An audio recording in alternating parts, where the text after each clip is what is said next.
পর্ণা ও অভিমন্যুকে challenge করলো ঈশা। হ্যাঁ বন্ধুরা, নিমফুলের মধু সিরিয়ালে আজকের পর্বে তোমরা এরকমটাই দেখতে পাবে। পুরো গল্পটা জানতে হলে প্লিজ লাইক দিয়ে সঙ্গে থেকো। পর্ণা অফিসে গিয়ে জানায় যে এই খবরের একটা অ্যাঙ্গেল রয়েছে। তখন পর্ণাকে জিজ্ঞাসা করে যে কোনো কি তথ্য পেয়েছে পর্ণা? তখন পর্ণা বলে যে না, পুলিশ তো কোনো কিছুই বলতে চাইছে না। পুলিশ এই কেসটাকে ধামা চাপা দেওয়ার চেষ্টা করছে, সেটা তো বোঝাই যাচ্ছে। আর যেখানে ওই অ্যাক্সিডেন্টটা হয়েছে সেখানে সিসি ক্যামেরা ছিল, কিন্তু এখন সেগুলো নেই। আর ওই স্পটে যে গার্ড দিচ্ছে তাকেও জিজ্ঞাসা করতে সে কোনোভাবেই মুখ খুলছে না। তাহলে এটা বোঝাই যাচ্ছে না যে পুলিশ এই কেসটাকে ধামাচাপা দিতে চাইছে? নিশ্চয়ই এর ওপরে কোনো বড় মাথা রয়েছে যে এই কেসটাকে ধামাচাপা দেওয়ার চেষ্টা করছে। তখন অভিমন্যু বলে যে হ্যাঁ পর্ণা, তুমি ঠিকই বলেছো, এই কেসটা আমরা খবর করব, আর এই কেসটা কভার করবে তুমি গিয়ে লাইভ করবে।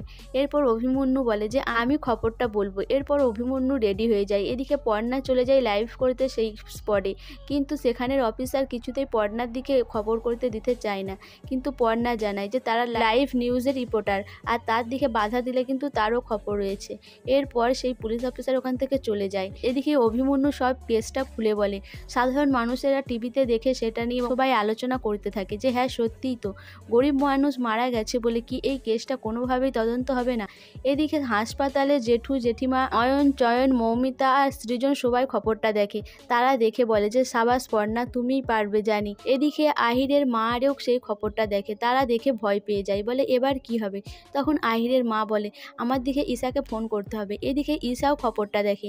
ঈশা বলে যে পর্ণা, আমি জানতাম তুই এই কেসটার জন্য নিজের নখ দাঁত বার করবি আর তুই শেষ পর্যন্ত চেষ্টা করবি, কিন্তু তুই কোনোভাবে কোনো কিছু প্রমাণ করতে পারবি না। আমি সেটা তোকে বলে দিচ্ছি আর তোকে চ্যালেঞ্জ করছি, এই কেসটাতে তুই গো হারান হারবি। এরপরেই আহিরের বাবা ফোন করে ঈশাকে। ঈশাকে বলে যে দেখলেন তো, এত চেষ্টা করেও কিন্তু কেসটা ধামাচাপা দিতে পারলেন না। খবরটা কিভাবে ভাইরাল হচ্ছে বুঝতে পারছেন? চারিদিকে আগুনের ফুলকির মতো ছড়িয়ে যাচ্ছে। এবার কি হবে? তখন ঈশা বলে যে আপনারা ভয় পাবেন না, আমি তো বলছি। আর এই খবরটা যে করেছে আর এই চ্যানেলের মালিক আমি সবাইকেই চিনি। আমি বলছি এরা কোনোভাবেই এই খবরটা ছড়াতে পারবে না। আমি এদের ব্যাপারে ব্যবস্থা নিচ্ছি। এরা কোনোভাবেই এদের চ্যানেলকে দাঁড় করাতে পারবে না। এদের কোম্পানি আমি শেষ করে দেবো। এইসব বলে ঈশা তাকে আশ্বাস দেয়। এদিকে অভিমন্যু বলে যে এই কেসটা আমি যেভাবে কভার করেছি আমাদের টিআরপির তালিকা বেড়ে যাবে। এরপরে পর্ণা বলে যে হ্যাঁ স্যার, আপনি ঠিকই বলেছেন। এরা যেভাবে কেসটা চাপা দিয়েছে আমি কিন্তু এর শেষ দেখে ছাড়বো। এদিকে সৃজন পর্ণাকে ফোন করে। অভিজিতের বডি ছেড়ে দেওয়া হয়েছে, তাকে শ্মশানে নিয়ে যাওয়া হবে। পর্ণা কি যাবে? তখন পর্ণা সে অভিজিতের মুখটা মনে করে তার চোখের জল চলে আসে। সে বলে যে হ্যাঁ আমি আসছি। সো বন্ধুরা, ঈশা কি পর্ণার সাথে পেরে উঠতে পারবে, না পর্ণা বরাবরের মতোই ঈশাকে এবারেও হারিয়ে দেবে? তোমাদের কি মনে হয় অবশ্যই আমাকে কমেন্ট করে জানাবে। আর আমার ভিডিওটা ভালো লাগলে প্লিজ সাবস্ক্রাইব করে দিও, আর লাইক কমেন্ট শেয়ার করো।